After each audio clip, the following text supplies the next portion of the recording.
बिस्मिल्लाहिर्रहमानिर्रहीम। अस्सलामुअलैकुम। पाक वा स्टोरीज़ में आप सबका खुश आमदीद। किस नंबर 38।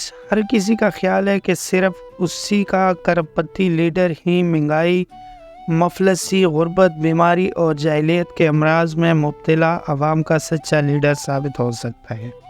मुशाहिद हुसैन सईद और मुवाहिद हुसैन सईद का जिक्र तो सुना था, मगर कोई दस्तावेजी सबूत न था। जनाब ज़िया शाहिद की किताब बिलाशुबा एक दस्तावेज़ है, और मुनसिफ ने कई मौक़ों पर लिखा है कि अगर किसी को इनकी तहरीरों पर शक है तो इससे असल सबूत मुहैया कर दी जाएंगी। हुसैन अकानी और सईद ब्रदरान दोनों बड़ी पार्टियों के दिल व दिमाग रह चुके हैं। मुवाहिद हुसैन के मुतालिक लिखा है, वो तल अबीब के भी राब्ताकार रह चुके हैं और आजकल वज़ीर आज़म इमरान खान को उनकी रसिया जहन की अशद ज़रूरत पड़ गई है। पिछले सफ़ात पर हिंदुस्तान में सईद ख़ानदानों की हुकूमत का जिक्र हो गुज़रा है। अहल बैत और खानवादा रसूलुल्लाह सल्लल्लाहु अलैहि वसल्लम की इज़्ज़त व तकरीम हमारे ईमान का हिस्सा है। इमाम गज़ाली रहमतुल्लाह अलैह कहते हैं कि हुक्मरानी का पहला हक सईदों का है, चूँकि इन्हें दुनियावी माल व दौलत, शहरियत, नमूद नुमाइश से कोई गरज नहीं होती है। अगर सईद ना हो तो उन जैसे औसाफ रखने वाला शख्स हुक्मरान हो सकता है।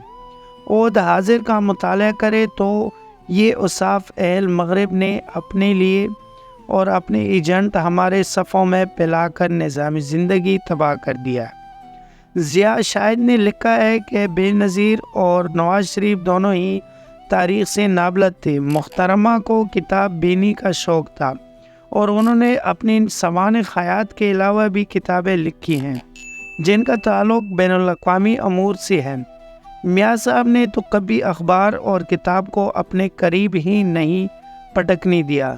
इन्हें हर चीज़ ख़रीदने और बेचने का हुनर आता है। उनके वालिद मरहूम के हवाले से लिखा है कि उन्होंने मियाँ साहब की वज़ारत उज़्मा पर 3 अरब लगाए और नूराब का टारगेट हासिल करने का अंदिया किया। यही जमहूरियत कौम को 3 अरब में एक वज़ीर-ए-आज़म दिया और फिर इस हुसैन तोहफे को 9 अरब वसूल कर लिए। जो कौम बिकने और नीलाम होने पर खुश हो और अपने सज़ा याफ्ता लीडर को जुलूस की शक्ल में जेल तक छोड़ने जाए, वो कौमों के सब में इज़्ज़त के मकाम की हकदार नहीं हो सकती। इब्न खल्दून ने सच कहा था कि ताजिर हुक्मरान नहीं होना चाहिए। कितनी बदकिस्मत है ये कौम जिससे कायद आज़म और हुसैन शहीद सरवर्दी के बाद कोई कायद ही नहीं मिला, और ना ही इस कौम में एक सच्चे और मुखलिस कायद की चुनाव की सलाहियत है। जिस कौम का पसंदीदा लीडर डंडा और गुंडा हो, उसका ज़िंदा रहना एक मुआज़ा है। बड़ी सियासी जमातों को पाकिस्तान के इस हद तक ज़रूरत है कि ये एक ऐसी चरागाह है जिसका कोई मुहाफ़िज़ नहीं। आवाम की हैसियत भेड़ बकरियों जैसी है जिन्हें लीडर अपनी मर्ज़ी से बांटने हैं। इलाकाई, सूबाई और छोटी सियासी जमाती हिस्सादारी की सियासत करती हैं। ऐसा ना मिले तो मुल्क तोड़ने की धमकियाँ देकर अलहदगी का बगल बजा देती है। तारीख़ शायद है कि वज़ीर आला से लेकर वज़ीर आज़मा की दूसरी टर्म तक फ़ौज ने ही मियाँ नवाज शरीफ के इलेक्शन मुहिम चलाई और कामयाबी से हमकिनार करवाया, लेकिन मियाँ साहब ने ईसानमंदी के बजाय अपने हर दौर में फ़ौज को पंजाब पुलिस में बदलने और मनपसंद जनरलों को प्रमोट करने की भरपूर कोशिश और साजिशें की है। सिवाय जनरल कियानी की किसी भी आर्मी चीफ ने सियासतदानों की करप्शन और साजिशी जहन से मांगी न दिखाई। जनरल परवेज़ मुशर्रफ बड़े आबाजी का चॉइस थे, मगर इन्हें भट्टू की तरह वक्त मायूस हुई जब उनके बेटे अटक किले में और जनरल परवेज़ मुशर्रफ ऐवान इक़्तिदार में पहुंच गए।